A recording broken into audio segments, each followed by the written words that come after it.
Vous êtes sur Média 1 et soyez les bienvenus dans l'invité de la rédaction. Aujourd'hui, nous recevons sur notre plateau l'amicale des étudiants et stagiaires guinéens au Sénégal qui organise depuis 4 ans déjà le prix littéraire Camara Laye du nom de l'illustre écrivain guinéen, auteur du célèbre livre L'Enfant Noir. Nous parlerons donc de ce concours, de sa particularité, de l'amicale des étudiants guinéens, mais aussi de la situation actuelle dans leur pays qui préoccupe au plus haut point la diaspora guinéenne. Pour parler de cet événement, nous recevons sur notre plateau Aboubacar Sofinko Diallo, secrétaire administratif de l'amicale des élèves, étudiants et stagiaires guinéens au Sénégal. Monsieur Diallo, merci d'avoir accepté notre invitation. Ok, merci. D'abord, qu'est-ce qui a motivé l'initiative depuis 4 ans de ce prix littéraire et quel est son objectif principal? Ok, et avant de commencer, permettez-moi déjà de vous remercier pour l'occasion qui m'est offerte aujourd'hui de pouvoir m'exprimer sur votre chaîne. Donc cette initiative, en fait, le prix Camara Laye a commencé il y a cela 4 ans. Donc avec l'ancien président, je rappelle, M. Mamadou Yaya Baldé, qui a été le premier à initier le prix littéraire Camara Laye. Et donc depuis cette année, on a toujours essayé de pérenniser le prix, c'est-à-dire chaque année, on a des acquis, on a des projets, on a des acquis. Et le prix Camara Laye fait partie aujourd'hui des acquis. Donc ça a continué depuis 4 ans avec M. Yaya Baldé et tous les autres présidents qui sont venus. Et donc c'est dans cette initiative que nous aussi nous sommes dit que c'était une bonne idée de continuer à faire le prix Camara Laye. Et c'est pour cette raison que nous l'avons fait cette année aussi. Alors quel est le principal objectif de ce concours littéraire? Ce principal objectif en fait c'est de mettre en lumière les talents aujourd'hui guinéens, surtout les talents de l'écriture, de la littérature. Donc le concours consiste à écrire une nouvelle. Donc il y aura 3 lauréats qui sont retenus, donc comme cette année par exemple. Et nous avons pour partenaire Subdeco qui nous a toujours accompagnés dans ce projet, que nous remercions d'ailleurs et j'espère aussi qu'ils vont continuer à accompagner le projet durant les années à venir. Pourquoi le choix de l'écrivain Camara Laye? Que vous inspire cet illustre auteur guinéen? Camara Laye, déjà, c'est un écrivain qui est très populaire en Guinée, si je peux le dire ainsi. Donc, l'initiative a été prise par l'ancien bureau qui a dirigé le bureau à l'année 2018, le président Mamadou Yaya Baldé, qui était déjà un écrivain lui-même. Donc, c'est eux qui ont choisi en quelque sorte le Camara Laye pour rendre hommage à Camara Laye, parce que dans notre tradition en Guinée, il est souvent on fait souvent hommage, on rend souvent hommage aux gens qui sont morts. Donc ils se sont dit que Camara Laye c'était une bonne idée, c'est un écrivain guinéen et reconnu aussi en Afrique. Donc ils se sont dit que c'était une bonne idée de prendre Camara Laye. Quels sont les différents styles littéraires approuvés au cours de cette compétition? Donc on a demandé une nouvelle, c'est-à-dire vous pouvez faire un récit, mais généralement c'est la nouvelle.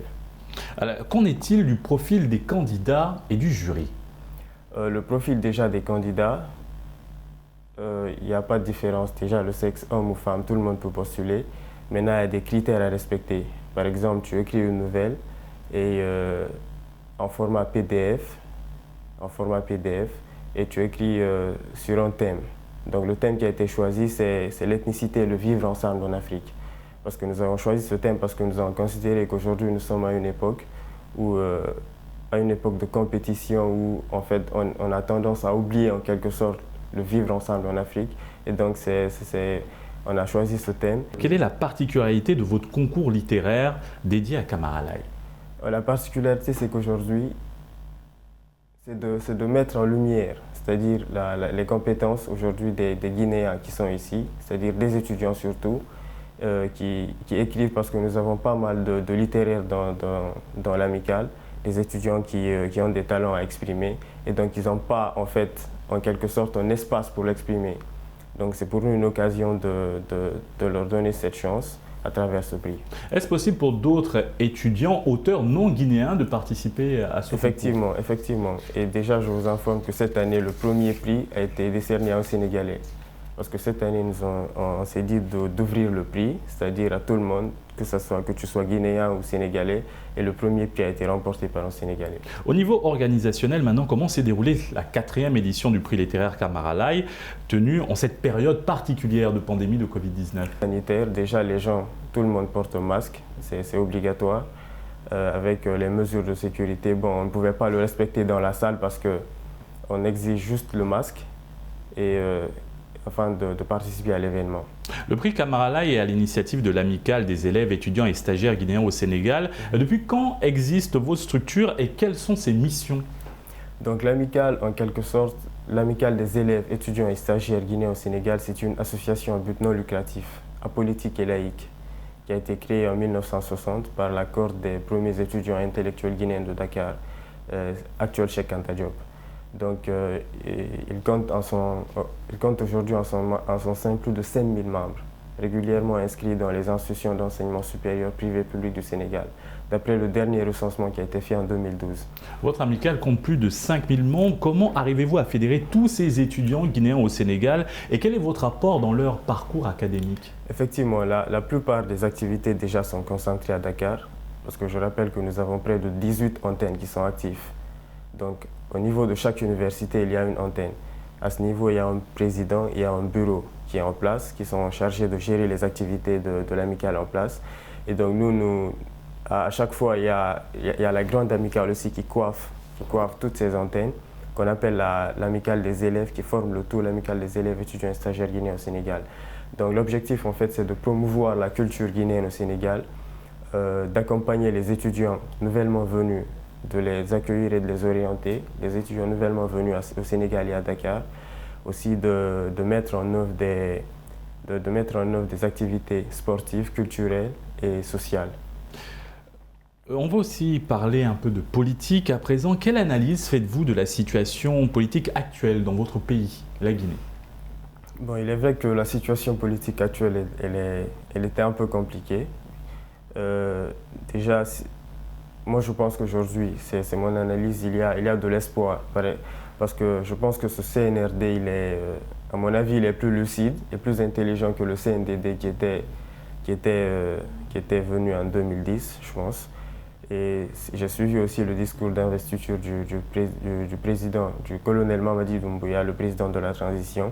Et si, en tout cas, on le croit sur parole, j'espère que cette transition sera apaisée et que nous allons revenir à l'ordre constitutionnel d'ici 1 ou 2 ans. Selon vous, quelle est aujourd'hui la place et le rôle que devraient jouer les jeunes Guinéens, surtout ceux de la diaspora dans cette crise, pour un retour de la stabilité dans le pays? Nous parlons bien sûr de la Guinée-Conakry. Oui, effectivement. Moi, je pense que tout simplement la jeunesse aujourd'hui doit s'investir surtout avec l'aide aussi des autorités diplomatiques. Parce qu'il faudra rappeler aussi que nous avons un vrai problème aujourd'hui avec les autorités diplomatiques qui sont là, qui n'entretiennent pas vraiment des relations qui sont, si je peux le dire, joviales avec les communautés qui sont ici. Donc ça aussi c'est un problème. On l'a vu déjà à travers plusieurs manifestations qui ont eu lieu ici pour le 3e mandat, je me rappelle. Donc je pense qu'aujourd'hui, il faut déjà que l'ambassade, les autorités diplomatiques qui sont là puissent ouvrir leurs portes à la communauté ici. Et ensemble, je pense qu'on pourra mettre en œuvre des actions pour évidemment aider la diaspora de notre côté pour que la transition se passe bien en Guinée. En parlant d'actions plus globales sur le continent, comment faire des jeunes des vecteurs de solutions aux problèmes actuels de l'Afrique afin d'impulser le changement, selon vous? Bon, moi, je pense qu'aujourd'hui, les jeunes doivent être eux-mêmes acteurs du changement. Parce que ce que nous remarquons aujourd'hui, je prends le cas de la Guinée.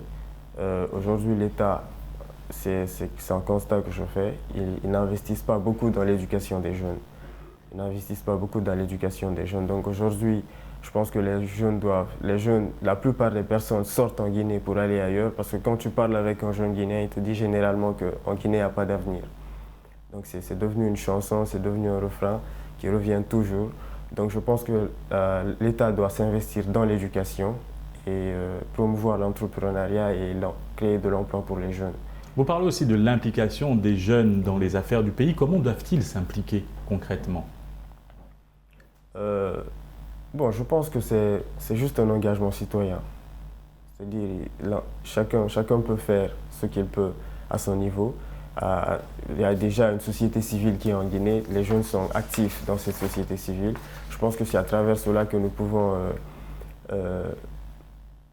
prendre des initiatives, faire des actions et espérer être entendu par les autorités. Bien sûr. Merci Monsieur Diallo pour cet éclairage. Nous rappelons que vous êtes le secrétaire exécutif de l'Amicale des élèves, étudiants et stagiaires guinéens au Sénégal. Oui, effectivement. Merci monsieur. Et merci à vous d'avoir suivi cette émission. Très bonne suite des programmes sur Média.